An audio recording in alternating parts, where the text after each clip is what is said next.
नमस्कार। आज हम बात करने वाले हैं भारतीय संविधान के एक बहुत ही ज़रूरी मौलिक अधिकार के बारे में।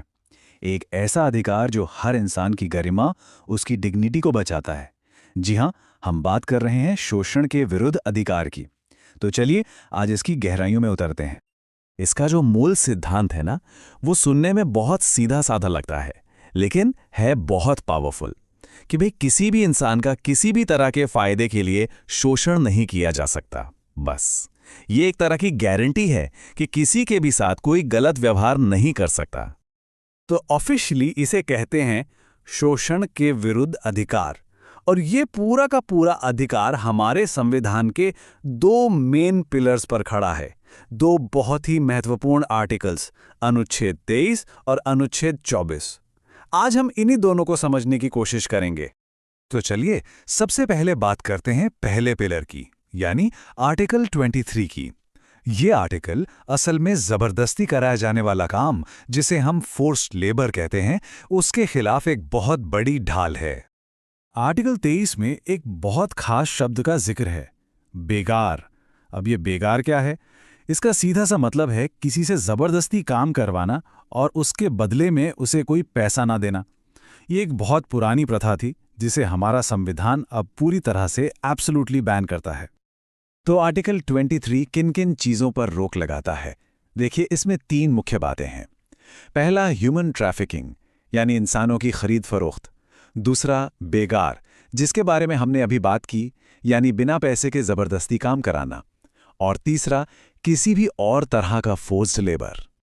और यहाँ एक बहुत ज़रूरी बात है, ये जो सुरक्षा है ना, ये सिर्फ सरकार के खिलाफ नहीं है। मतलब ऐसा नहीं है कि सिर्फ सरकार आपसे ज़बरदस्ती काम नहीं करवा सकती।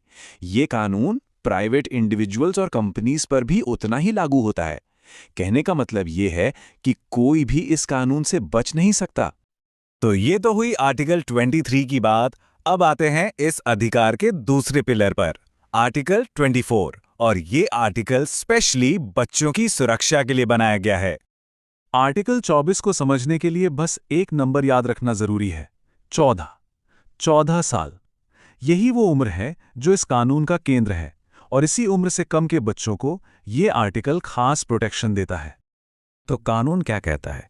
ये कहता है कि 14 साल से कम उम्र के किसी भी बच्चे को खतरनाक जगहों पर काम पर नहीं लगाया जा सकता, जैसे कि किसी फैक्ट्री में, किसी खान यानी माइन में, या फिर किसी भी ऐसे काम में जिससे उनकी सेहत या जान को खतरा हो। और देखिए, इसके पीछे का मकसद सिर्फ बच्चों को काम से रोकना नहीं है। असली लक्ष्य तो ये है कि बच्चों का बचपन सुरक्षित रहे, उनका पूरी तरह से विकास हो सके। इसमें उनकी हेल्थ, उनकी सेफ्टी और सबसे जरूरी चीज, उनकी पढ़ाई लिखाई का अधिकार सब शामिल हैं। तो हमने आर्टिकल 23 और 24 को अलग अलग समझा, पर सवाल ये है कि ये दोनों मिलकर कैसे काम करते हैं? इनका एक कॉमन गोल क्या है? इस कंपैरिजन से ये बात बिल्कुल साफ हो जाती है। देखिए, आर्टिकल 23 का दायरा बहुत बड़ा है, वो हर किसी को, हर नागरिक को फोर्स्ड लेबर से बचाता है। वहीं दूसरी तरफ आर्टिकल 24 का फोकस सिर्फ बच्चों पर है, वो भी 14 साल से कम उम्र के बच्चों पर, और उन्हें खतरनाक कामों से बचाता है। तो दोनों के दायरे अलग हैं, पर मंजिल एक ही है, शोषण को जड़ से खत्म करना। तो आखिर में हम ये कह सकते हैं कि ये सिर्फ लीगल रूल्स नहीं हैं। ये आर्टिकल्स असल में भारत की वैल्यूज को दिखाते हैं कि हमारा देश ह्यूमन डिग्निटी और ह्यूमन राइट्स को लेकर कितना कमिटेड है। तो चलिए अब इस सवाल पर आते हैं कि आखिर ये अधिकार इतना इम्पोर्टेंट क्यों है, ये क्यों मायने रखता है। सबसे पहली और सबसे बड़ी बात, ये अधिकार हमारी मानवीय गरिमा, हमारी ह्यूमन डिग्निटी को बचाता है। ये इस बात को पक्का करता है कि हर इंसान इंसान है, कोई चीज़ या वस्तु नहीं जिसका इस्तेमाल किया जा सके। इसके अलावा ये कानून एक ऐसे समाज की नींव रखता है जो न्याय पर आधारित हो, बराबरी पर आधारित हो। एक ऐसा समाज जहां जो सबसे कमज़ोर है उसे भी शोषण से बचाया जा सके। और आखिर में ये अधिकार आज़ादी का प्रतीक है। ये हर तरह की ज़बरदस्ती और दबाव से आज़ादी का वादा है, और बिना इस आज़ादी के एक फ्री सोसाइटी की कल्पना भी नहीं की जा सकती।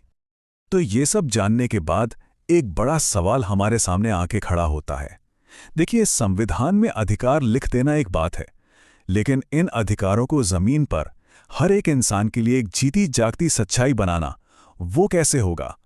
असली चुनौती तो यही है।